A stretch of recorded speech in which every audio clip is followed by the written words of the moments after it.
అరుణాచలం గిరి production దక్షిణ భారతంలోని తమిళనాడులో ప్రసిద్ధ శైవ క్షేత్రంగా విరాజిల్లుతోంది అరుణాచలం. దీన్ని తమిళులు తిరువన్నామలై అని కూడా పిలుస్తారు.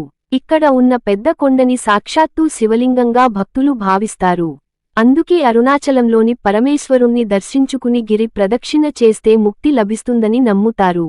ఇంతకీ గిరి ప్రదక్షిణ ఏ రోజుల్లో చేస్తే ఎక్కువ పుణ్యఫలం దక్కుతుంది? ఎలాంటి జాగ్రత్తలు తీసుకోవాలి? ఈ ఏడాది అనుకూలమైన రోజులేవి? ఎలా చేరుకోవాలి?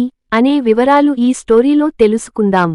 పౌర్ణమి రోజుల్లో అరుణాచగిరి ప్రదక్షిణ చేస్తే ఎక్కువ పుణ్యఫలం దక్కుతుందని, కోర్కెలు నెరవేరుతాయని భక్తులు నమ్ముతారు. చంద్రుడు ఆ రోజు 16 కళలతో ప్రకాశిస్తూ ఉంటాడట. కాబట్టి ఆ వెలుగులో గిరి ప్రదక్షిణ చేస్తే మానసిక, శారీరక ఆరోగ్యానికి కూడా ఎంతో మేలు జరుగుతుందని భక్తులు విశ్వసిస్తారు. ఈ జాగ్రత్తలు తప్పనిసరి. గిరి ప్రదక్షిణం చేసే వారు పాదరక్షలు లేకుండా వెళ్లడం మంచిది.